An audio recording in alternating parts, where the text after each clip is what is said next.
Welcome back to Fake It Till You Make It. Today we look at part 8. I'm really excited. This is the 10K special of this channel. Let's go!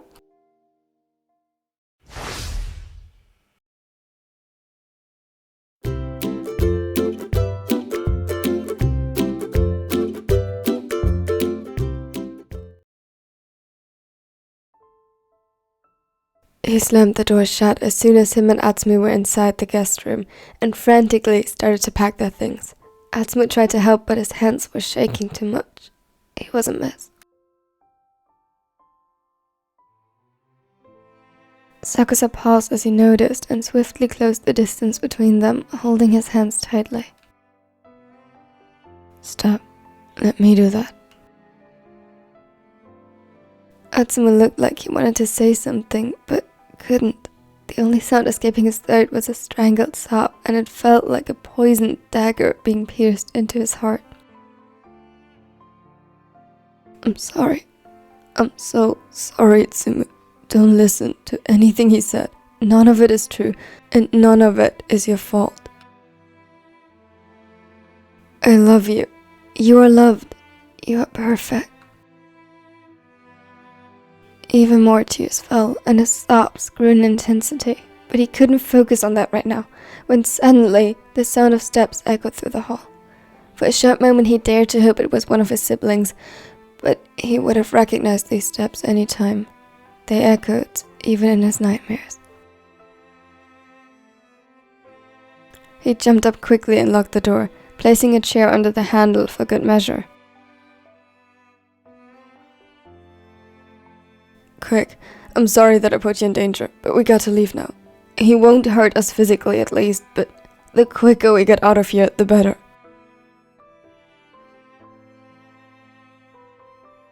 He felt his own hand starting to tremble and gulped. Suddenly, Atsumu was by his side and helped him pack everything. He didn't say a word, just moved swiftly and effectively until they were ready to go. Just in time.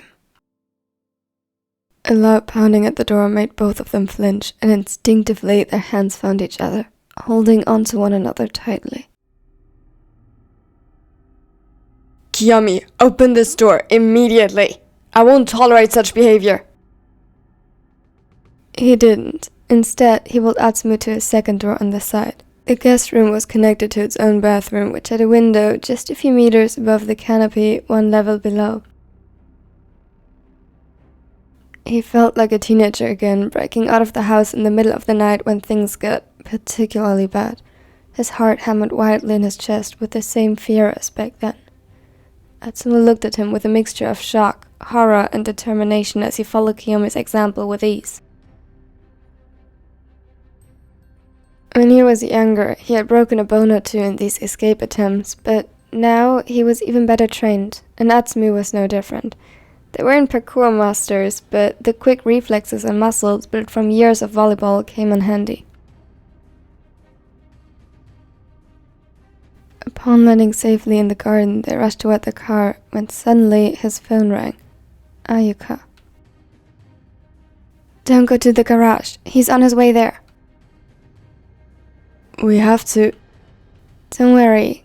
Kaya got your car already. She snuck away the moment you left and asked one of the attendants to bring it to the front of the driveway. She will drive you home since I doubt that any one of you is in the right mind to do that right now. Is Ichiro? Ichiro knows. He's glad the faster she gets out of here. We would leave too, but we can't just leave everything like this. His throat tightened. He didn't want his siblings to take the fall for his mistake. I'm sorry. Don't be silly, Kyo. You have it the worst in this. We got this.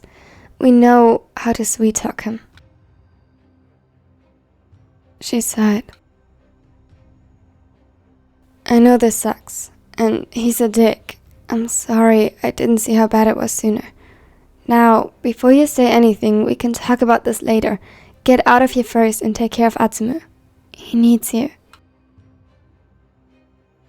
One glance at the blonde proved her right, though Sakusa doubted it was him he needed right now.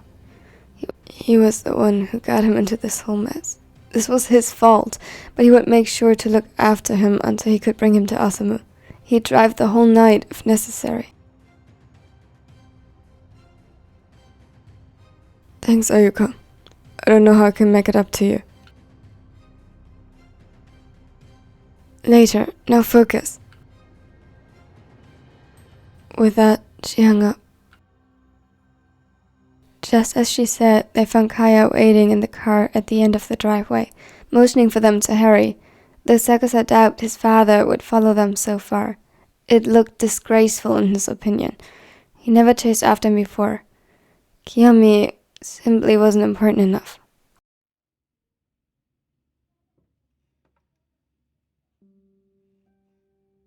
Give me that. He quickly maneuvered their bags into the trunk of his car before joining Atsumu in the backseat to their utter surprise.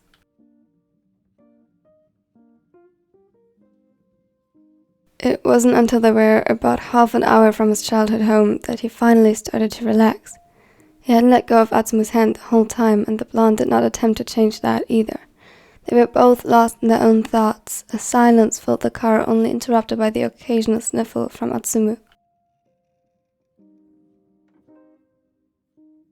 The blonde didn't look at him. His eyes were fixated on the landscape outside, rushing past them quickly as they hurried to leave the horrors behind.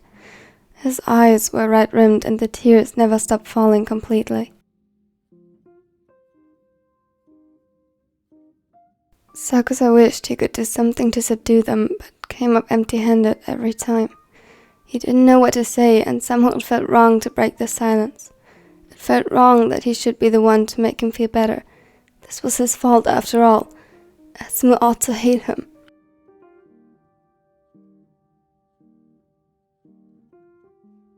If his father was right about one thing, then that Kiyomi was flawed, messed up. It was his fault, of course, but they didn't make it better. He had used Atsumu and deeply hurt him in the process. He knew that something like this would happen.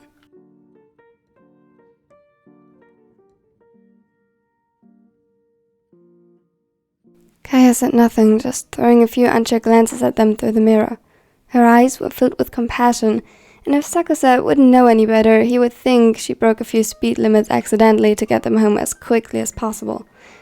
But he did know better. It wasn't accidental. The atmosphere in the car quickly became uncomfortable as Sakusa started to drown in thoughts surrounding Atsumu. What was he thinking right now? Did he even want to see him again? To him, it was certain that his chances with Atsumu were gone, but he hoped to at least be friends. Yet he doubted that it was possible.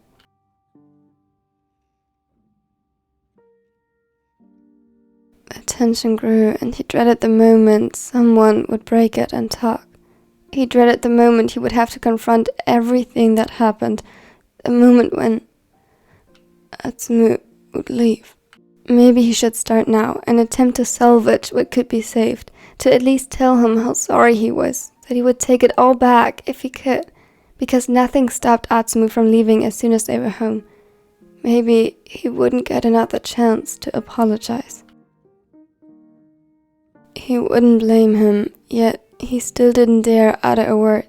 He wanted to stay in this illusion for a little longer, holding Atsumu's hand and feeling him close. Despite knowing how wrong it was, he wished they could have stayed longer at that horrible place, in the moments before his father ruined it. He wanted Atsumu to look at him like that again.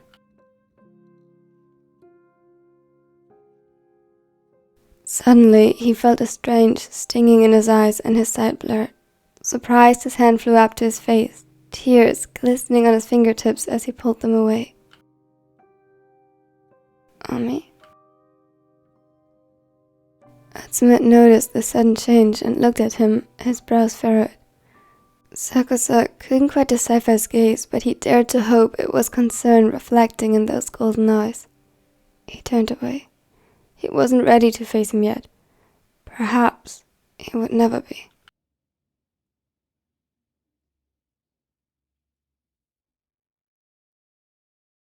Kaya stopped in front of his apartment building and parked the car in his designated spot.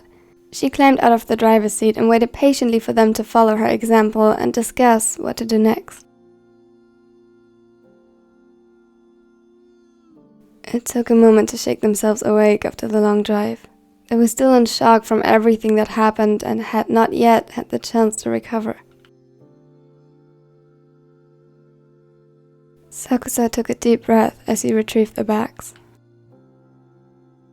Thank you, Kaya. You did so much for us. She shook her head. It's no problem, really. I wanted to get out of there as well. She sighed and gently patted her stomach, smiling at them. It's all gonna be okay now.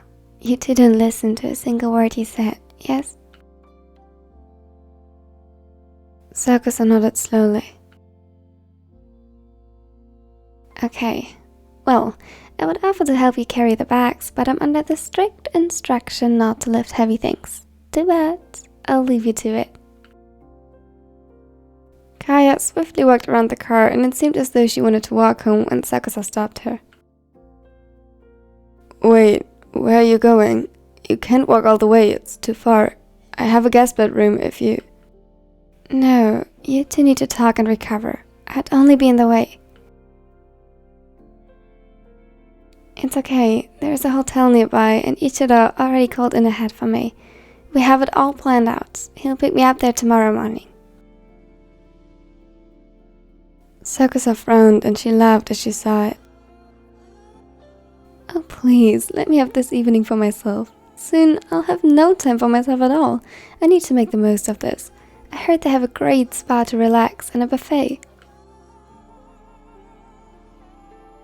She smiled brightly and it was contagious. From the corner of his eyes, he could see Atsumu's lips tugging upward. Yeah, Ami, let her relax. The twins will make her life challenging enough soon. You would know. They laughed together before suddenly her gaze softened. Atsumu, I might not be a mother yet, but if my girls would grow up to be like you, I'd be very proud of them. Atsumu blinked rapidly to find the growing mist in his eyes. Can I hug you? Of course. She didn't even hesitate and closed the distance between them as best as possible with her belly in the way. Gently, she guided one of his hands to rest above the growing life within. Visit us when they are born, yes? They could use a good role model. Oh, and hey, bring your brother as well. I'd love to meet him. Oh, and your mother. She needs to give me some tips. She winked at him and turned around again. Wait, I'll drive you there. You can't expect me to let you walk on your own. I'm sure Ichiro would have my head for it if he finds out. Asmala rolled her eyes but didn't argue further, and Sakusa suspected that she was actually glad not to have to walk as she settled in the car again, this time on the passenger seat. Before Sakusa followed her, he turned around to Atsumu.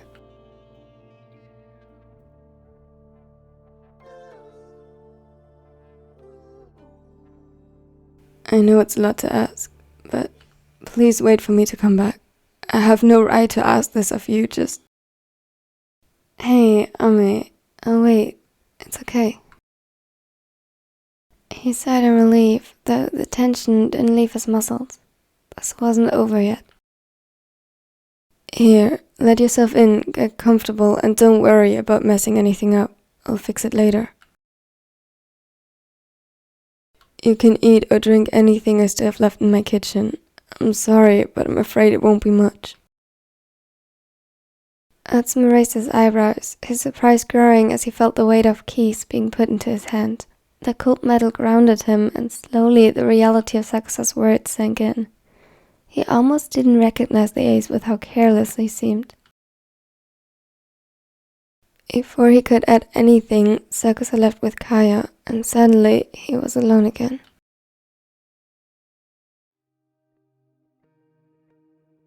Thank you all so much for watching to the end. Oh my god, it's 2 more parts to go. I can't believe we're already this close to the end. Of course, I mean, I'm pre-recording a lot of this because otherwise my ADHD will not be able to stick to the upload schedule. But I'm still very much excited for this, and I promise the final is gonna get interesting again. And yeah, don't forget to leave a like if you liked it, and don't forget to subscribe to not miss out on anything in the future. Check out my socials, and now I hope you have a wonderful and amazing day, and I think this was by far the messiest end card of this series so far.